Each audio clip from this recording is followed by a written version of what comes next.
Ashley, 38 years old, had just moved into a new house on an ordinary street in a quiet suburb. She decided to start a new life after her divorce, seeking peace and stability in a cozy place. The house was old but well maintained, with a large basement that Ashley thought would be perfect for storing her belongings after the move. She had searched for the ideal place for a long time, and it seemed that this house was exactly what she needed. The first evening in the new house. Evening silence. The living room was lit only by lamps on the table, and the rest of the house was immersed in darkness. Through the windows, only the lights of other houses could be seen. But here, inside, it was strangely quiet. She checked all the rooms, trying to adjust to her new space. After the first evening, she began to notice that the sense of strange silence was growing stronger. All her thoughts kept returning to the basement. Ashley couldn't explain why, but the basement drew her attention. It was as if it was waiting for her to discover it, but she was afraid to go down there, feeling the cold gaze of the dark space. Perhaps it was because the basement was in a neglected state. The windows were closed, and the door was old and creaky. But when she decided to go down and check what was really down there, she noticed that with each step, the silence became more and more oppressive. One evening, after a day of work, Ashley decided to spend some time in the basement. She had no intention of going deep, just taking a quick look. She grabbed a flashlight and approached the old basement door. She heard sounds that seemed to be coming from below but convinced herself that it was just old pipes or ventilation. Each step she took was accompanied by a soft, barely noticeable creak of the floor. To be honest, she was scared, but it was more the feeling of the unknown than real danger. She opened the door and descended the stairs. The flashlight cast a weak light, and Ashley saw dark corners covered in dust. But what she noticed immediately was the smell. It was strange, sour, nauseating. It was something unusual that filled the air in the basement, making her feel uneasy and uncomfortable. She gradually walked a few meters into the basement, trying not to think about the strange smell. But suddenly her flashlight flickered again, and immediately reflected something that looked like large stains on the floor. She quickly glanced down but saw nothing. Her heart started to beat faster, and every sound seemed louder. Then she noticed something odd. It looked like streaks were left on the wall, but not dust or dirt. Something else. Something fresher, almost alive. Ashley took a few steps back and heard strange rustlings from the dark corners again. She felt a cold shiver run down her spine, as though every step she took was being noticed by someone watching from the darkness. She hurried to the stairs but then noticed something that made her heart momentarily stop. There was a small crack in the basement wall through which pale light was coming. The crack was so narrow that only from a distance could she tell that someone or something was behind it. Something alive, but again, it was impossible to tell what or who. Ashley quickly ascended, began closing the basement door, and hurriedly called a friend to check everything together. She tried to dismiss all her fears, but subconsciously she knew, what she had seen could not be simply ignored. Now, she knew that the basement no longer seemed like a safe place. Ashley invited her friend, Dan, over to the house the next day. He was a guy she met at work, and he immediately agreed to help her check out what had happened in the basement. However, what they discovered turned out to be even worse than she had imagined. When they descended into the basement together, Dan initially laughed at how scared Ashley had been, but he quickly changed his mind when he saw the same stains she had noticed earlier. "You're really not joking?" he asked, leaning down to get a better look at them. Ashley nodded, and her heart began to race again. The stains looked like something organic, like blood, but their color and texture weren't like any liquid she had seen before. They were gel-like, as if something alive had left them, and with every step, they became more noticeable. "We have to find out who or what left these," Ashley said, trying to remain calm. She couldn't leave this unnoticed. Something was off here. When Dan took the flashlight and started searching for more signs, it suddenly became silent. Silent enough that they could hear the pulse of blood in their veins. After a few minutes of silent searching, they both heard strange noises, like something or someone was moving in the basement. "Do you hear that?" Dan whispered, gripping the flashlight so tightly his fingers turned white.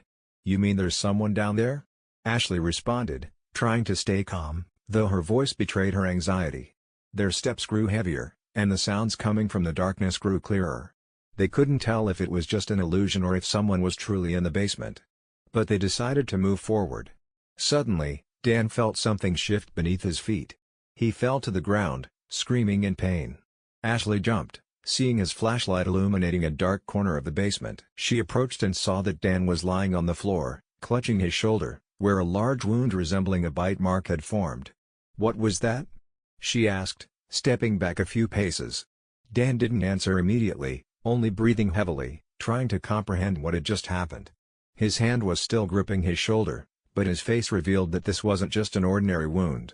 It was as if he had been bitten by something much larger. At that very moment, something exploded in the part of the basement they had come from. They both screamed and jumped back. Dan's flashlight suddenly went out, and the darkness became completely unclear. "Ashley! What's happening?" he shouted into the darkness, but she couldn't respond. Something moved in the dark corners of the basement, with rustling sounds that seemed like footsteps, growing closer. Then, right in the center of the basement, they saw what had previously been hidden in the darkness, old doors leading to another part of the underground, a world unknown to them. Ashley decided not to waste any time and moved toward those doors. They were old, deteriorated, and almost completely collapsed, but when she opened them, inside she saw what became her greatest nightmare. It was a room filled with numerous old boxes and wooden shelves, holding strange objects. And among all of this, the dead remains of a body. But not just one. And not two. There were several, and they were all missing, buried in old boxes that someone might have left many years ago. But in front of them stood a silhouette. The one who had created all of this. Ashley and Dan were on the brink of despair, but what happened next shattered their perceptions of reality. When Ashley and Dan, after a few minutes of silence and darkness, opened the old door leading to another part of the basement, they were immediately engulfed by a strange feeling. Something was wrong. The air was thick, as if frozen, and everything around them, including the eerie sounds they could hear, added a dreadful sense of pressure. They took a few steps, and the flashlight illuminated part of the room filled with old boxes and shelves. It looked like a simple storage of old things. But the deeper they went, the clearer one thing became: everything around them seemed too organic. As if someone had carefully hidden this place from them, as if it belonged to someone else. The air smelled of dampness, but not only that. "This isn't what I thought," Ashley whispered softly, holding onto the walls, which seemed to tremble from some invisible force. Dan raised his flashlight, and its light fell on a strange mark on the wall. It was a drawing, but it almost looked alive, as if it changed with every passing moment. The lines of the drawing filled every corner and every surface of the room. Something like an ancient symbol carved into the wall made Ashley feel an unusual coldness. "Maybe we should turn back?" Dan suggested, not quite sure about what was happening. But Ashley felt that something would force her to move further, and step by step, she advanced deeper into the room. It was like a mirror of time, each new step reminded her of the old secrets of this place. Suddenly, an unexpected sight appeared before them again. There were many dead bodies on the floor, hidden in boxes and on shelves, among which one person clearly stood out, seemingly dead, but still alive. The eyes of the dead person were wide open, and their face looked familiar. "This is my brother," Ashley said, tears welling in her eyes. It was a shocking thought that immediately came to Ashley when she saw the body. Her heart raced, and she began to realize that all of this was no coincidence. "Your family wasn't safe," Dan whispered softly as he approached her. Ashley felt the ground beneath her feet start to feel unstable. She flinched when she realized that all these people, and probably not just these, had ended up here due to some sinister ritual. She couldn't even pinpoint exactly what it was, a ritual or human manipulation, but one thing was obvious: this room was some kind of tomb, and it was connected to her past. "This is my family's curse," Ashley muttered softly, bowing her head to her brother, who now looked like just another part of this place. But suddenly, something changed. Another figure appeared from the shadows. It was tall, with sharp features, and had an unusual but terrifying aura. This was the one responsible for all of this. "No. You shouldn't have come here." His voice boomed. He stepped out of the darkness, moving toward them. His body did not move, but he didn't need to take any steps. He somehow appeared right next to them. Ashley lowered her gaze for a moment, trying to comprehend what was happening. She felt her heart pounding, and it was as if everything around her suddenly went dark. She couldn't even tell if this was reality or just another nightmare that had now become part of her life. Dan tried to push the man away, but he was stronger than both of them. Ashley realized that they wouldn't be able to just escape. "What did you do to my family?" she shouted, trying to grab something to use as a weapon. The man smiled, and in his gaze, you could see the many years he had devoted to these terrifying rituals. "Your family was only the first part of a grand plan. And you will be. necessary for it as well. Ashley looked around the room again, and now every movement seemed calculated. She began to realize that behind these walls, it wasn't just her family, hundreds of other secrets were hidden here. They had all become part of a dark force that had once arisen here. And now there was only one way, to find a way to stop what could no longer be stopped. Nothing could have prepared them for what happened next. When the man stepped toward them, Ashley, desperately, struck him, gathering all her strength. She knew this was the only chance to stop it. And so, when she ripped the ancient artifact from his hands, everything began to change. Ashley felt her hand grip the cold metal of the artifact. It was heavy, and every movement she made felt as though she were breaking some ancient law. But this was her only hope. She knew that her only chance was to stop the ritual and break the cycle that had trapped her family. The man standing before them began to noticeably tense up. He stepped back a few paces, but his eyes never left Ashley. She held the artifact in front of her, trying to figure out how to activate it. Her mind was blank, only the whisper of her inner voice urging her to do this right, or everything would be in vain. "You don't understand what you're doing." His voice was hoarse and ominous. "This artifact is a part of me. I can't let you have it." Ashley looked at him with desperate resolve. She tried to look back at her brother's body, and in that moment, everything changed. All the dark secrets that had been hidden here finally became clear. She realized that this artifact wasn't just a tool to stop the ritual. It was the key to freeing her family. "This is not your will," she whispered, stepping closer to the man. "You can't keep us here." In that instant, she clenched the artifact, and the world around them began to tremble. The light in the room flickered out, and the room itself seemed to shrink. All the surrounding objects, all the remnants of dark rituals and dead bodies that had been placed in the basement, suddenly became relentless. They began to shake and then crumble like a sandcastle being washed away by waves. The man before her contorted in pain. His face reflected the fear he had never felt when he was leading this sinister cult. He started to fall like a stone that could no longer resist the waves. With every step, Ashley felt not only him but the very ties of this place breaking apart. The curse that had spanned generations began to dissipate. Ashley glanced back at her brother. Now that the dark energy was retreating, she noticed how his body slowly began to revive. His face became alive again, and the eyes that had been filled with darkness opened. Her brother sat, staring at her with a look of disbelief. "Did you save me?" he asked softly. Ashley nodded, realizing that her battle wasn't over. She didn't know yet what price she would have to pay for this salvation, but she was ready. The only thing that mattered to her now was that her family was whole again. The basement, which had once been a place of horrors, was now an empty void. The rituals had stopped.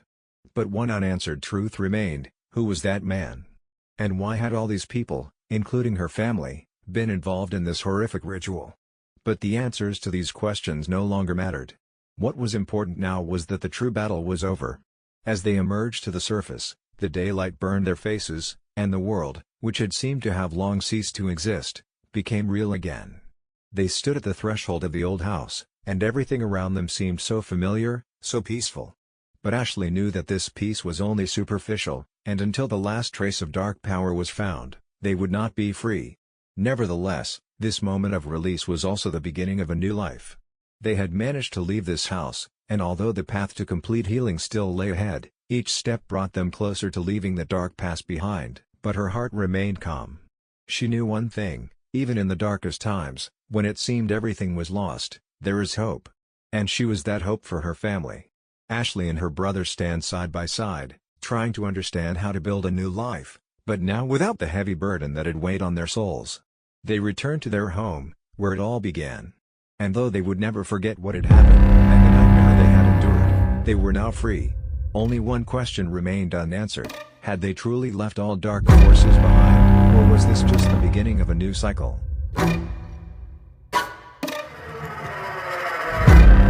Chandler stood at the threshold of his new home, staring into the darkness that was already swallowing the street.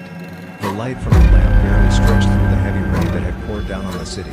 He had just moved into this house, leaving everything behind: his old apartment, all the unpleasant memories. A new chapter in his life, a fresh start. But the more time he spent in this house, the more he felt something was wrong. The windows were shut, all the doors locked, and yet he had the feeling that someone might be watching him. That he was not alone. He placed the box of belongings on the floor and turned back to the large window in the front room. The city seemed distant, yet still, in the darkness, something seemed to live there, something invisible. Chandler shook off these thoughts in frustration, trying to convince himself that it was just the stress of the move. But that evening, he didn't know how wrong he was. Night began to fall, and with each passing minute, Chandler felt the eerie sensation grow stronger. He still wasn't used to the house. It was terrifying to be alone, without any company or even someone familiar nearby. All the old furniture he had brought from his previous place seemed to only amplify the sense of insecurity he was missing. He left his phone on the table and held a book in his hands, trying to distract himself. Suddenly, he heard a strange noise from behind the wall. Was it just the old pipes, or something else? Maybe the new house hadn't settled yet? But the sound wouldn't stop. Again and again. An unknown rustle. He felt as though someone was watching him, even as he sat on the couch reading. And then the moment came when his gaze fell on the window, a shadow. A shadow moving outside. Footsteps he couldn't explain. Chandler stood up and walked closer to the window, trying to make out what was out there, on the street. But outside, there was nothing. A clear, dark sky and a street lined with empty houses on both sides. And only his thoughts at that moment, like his own fear and doubts, made him think that someone was really watching him. And then, suddenly, from behind him, a sound. The sound of metal scraping, as if someone was opening a gate or door. Chandler turned around, but the room was empty. Nothing.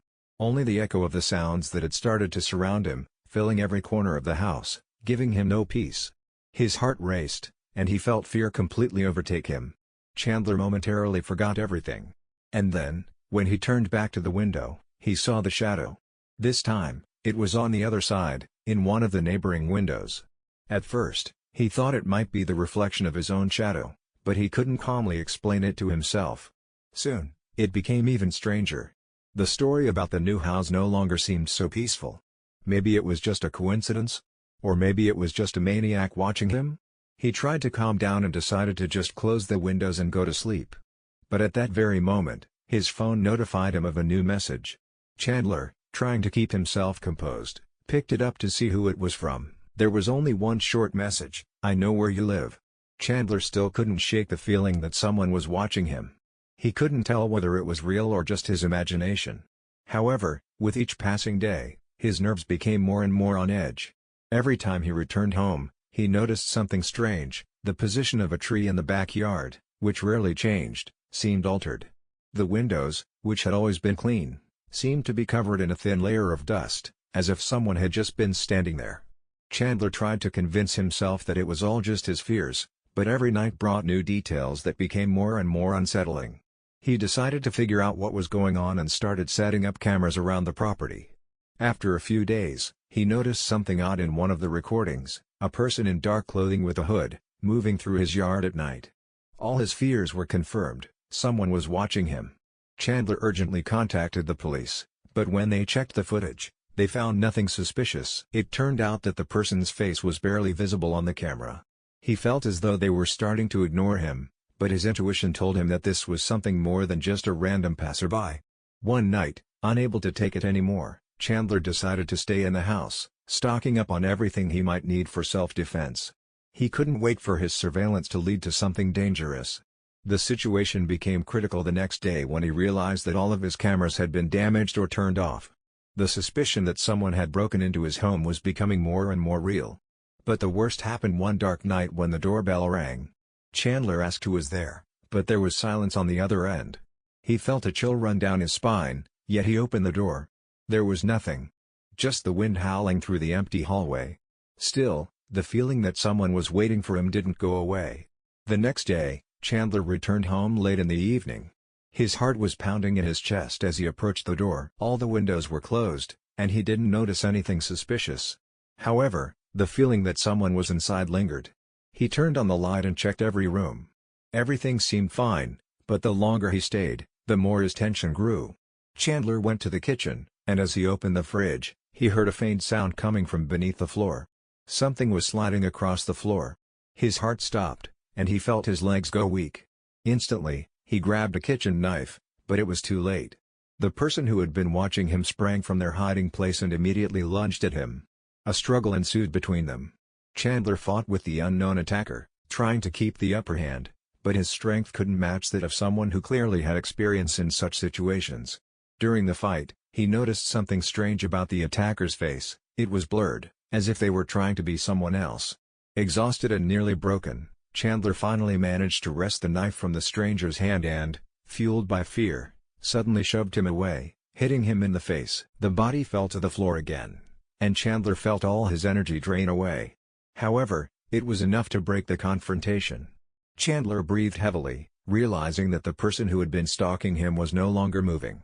When the police arrived, they found the attacker's body, but there was no personal information on him. Even after Chandler managed to get to the hospital, the pain from what he had experienced remained. No one knew who the man was or what he wanted. The only thing that became clear, Chandler had more questions than answers. Chandler lay in his hospital room, swallowing his pain, but unable to find peace. The night attacker was dead, but questions still echoed in his mind. Who was he? And why had he come for him? Someone had been following him for so long, and even after everything, there were no clear answers. When the police finished their investigation, they claimed the attacker was likely just a mentally unstable person who had accidentally come across his trail. This version brought Chandler neither peace nor answers. What if it was more than just a random attack? Chandler began to dig deeper. A few days later, he ventured outside again, carefully surveying every step. All his suspicions and the feeling that someone might still be watching him remained. His actions hadn't changed, he was still trying to understand why this had happened. Then he remembered that several months ago, his friend, also a frequent visitor to this area, had gone missing. His trail led nowhere, and even the police couldn't uncover anything. Could the attacker be connected to this disappearance? Chandler decided to contact one of the detectives working on the missing persons case and find out more. It turned out that at the same time his friend disappeared, numerous reports of strange incidents began to emerge in the area: broken locks, strange shadows by houses, unknown figures in the dark.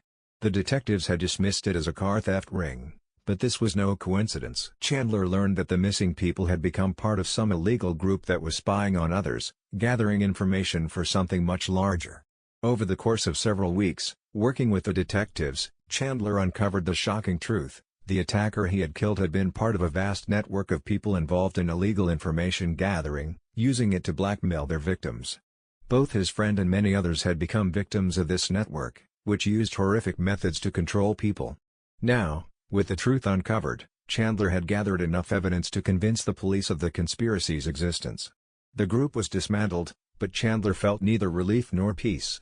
His life had been disrupted, and no sinister attacker could return what he had lost. However, he did manage to find at least one answer: true fear often doesn't come from what we can see.